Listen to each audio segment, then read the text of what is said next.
नमस्कार। आज हम एक बहुत ही जानी मानी किताब पर बात करने वाले हैं, रॉबर्ट कियोसाकी की रिच डैड पुअर डैड। जी हाँ, बिल्कुल। ये किताब तो मतलब पर्सनल फाइनेंस की दुनिया में एक लैंडमार्क जैसी है। सही कहा। तो इसमें दो अलग अलग पिताओं की कहानी है ना? जी। एक गरीब डैड और एक अमीर डैड, और कैसे उनकी पैसे को लेकर सोच बिल्कुल अलग थी। हाँ, और कमाल की बात ये है कि यही विरोधाभास, मतलब उनका कंट्रास्ट, हमें पैसे के बारे में बहुत कुछ सिखाता है। निवेश, कमाई, संपत्ति, इन सब के बारे में। तो शुरुआत करते हैं इन दो पिताओं से। किताब के जो लेखक हैं उनके दो पिता थे। एक अपने असली पिता पढ़े लिखे थे, अच्छी सरकारी नौकरी में थे, उन्हें वो गरीब डैड कहते हैं। जी। और उनकी सलाह क्या थी? कि बेटा खूब पढ़ो, अच्छे ग्रेड्स लाओ और एक सुरक्षित, अच्छी तनख्वाह वाली नौकरी पकड़ लो। बिल्कुल, ये थी गरीब डैड की सोच। और दूसरी तरफ थे उनके दोस्त के पिता।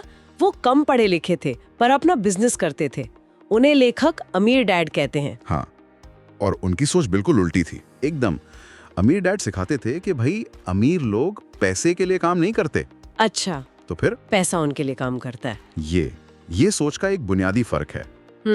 ये तो बहुत बड़ा फर्क है सोचने के तरीके में। बिल्कुल।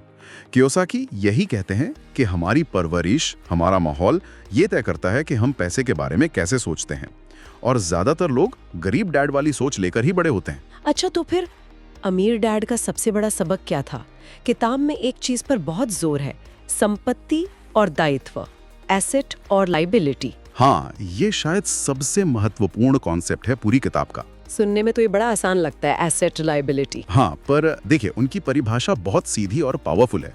अमीर डैड के हिसाब से संपत्ति यानी एसेट वो कोई भी चीज है जो आपकी जेब में पैसा डाले। ओके, जैसे मान लीजिए आपके पास कोई प्रॉपर्टी है जिससे किराया आ रहा है, या स्टॉक्स हैं जिनसे डिविडेंड मिल रहा है, या कोई बिजनेस जो आपको पैसा कमा कर दे रहा है। ठीक है। और लाइबिलिटी यानी दायित्व? दायित्व वो है जो आपकी जेब से पैसा निकाले।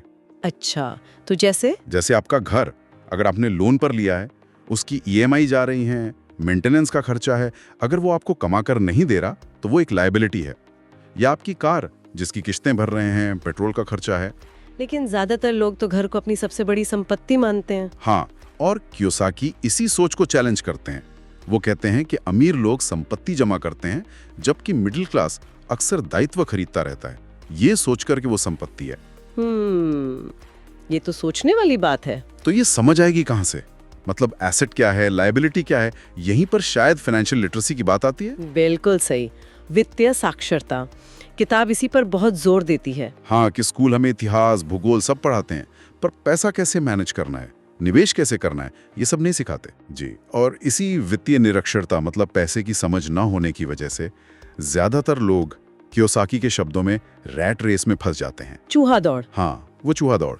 नौकरी करो, पैसा कमाओ, बिल भरो महीने के आखिर में, फिर खाली, फिर अगली सैलरी का इंतजार। और ये चक्र चलता ही रहता है। लोग समझ ही नहीं पाते कि पैसे को अपने लिए काम पर कैसे लगाया जाए। फाइनेंशियल लिटरेसी ही इस रेस से बाहर निकलने का रास्ता दिखाती है। लेकिन कई लोग कहेंगे, भाई अच्छी सुरक्षित नौकरी क्यों बुरी है? खासकर आजकल जैसे हालात हैं, जॉब सिक्योरिटी तो चाहिए ना। देखिए, ये एक बहुत ही आम धारणा है, पर अमीर डैड का तर्क ठीक इसके उलट है। वो क्या? वो कहते थे कि सिर्फ एक सैलरी पर टिके रहना यही सबसे बड़ा रिस्क है।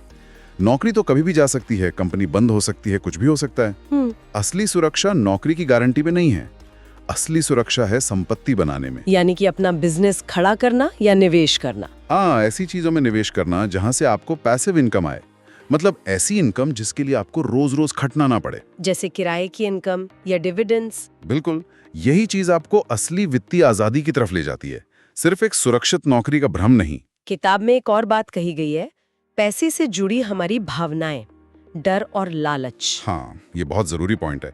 डर, पैसा खोने का डर, और लालच, और ज्यादा पाने का लालच। ये कैसे असर डालती हैं हमारे फैसलों पर? बहुत बुरी तरह से। पैसा डूब ना जाए इस डर से लोग अच्छे निवेश के मौके छोड़ देते हैं, सेफ खेलने के चक्कर में रह जाते हैं। और लालच? और ज्यादा कमाने के लालच में आकर लोग बिना सोचे समझे हाई रिस्क वाली चीजों में पैसा लगा देते हैं और फंस जाते हैं। अमीर डैड यही सिखाते हैं कि पैसे के फैसले भावनाओं में बहकर नहीं लेने चाहिए। ठंडा दिमाग, तर्क, हिसाब किताब, ये जरूरी है।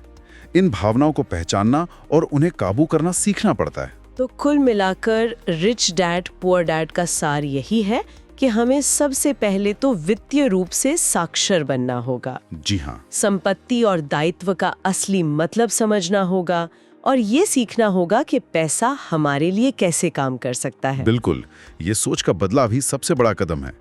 तो ये थी हमारी आज की चर्चा रिच डैड पुअर डैड के कुछ मुख्य विचारों पर। हाँ, और जाते जाते श्रोताओं के लिए एक छोटा सा विचार छोड़ जाते हैं। जरा सोचिए, अगर आज से आप अपने हर खर्चे को और अपनी हर कमाई को इस नज़रिए से देखें कि ये संपत्ति बना रहा है या दायित्व, तो आपकी अपनी फाइनेंशियल पिक्चर में क्या कुछ नया नजर आ सकता है।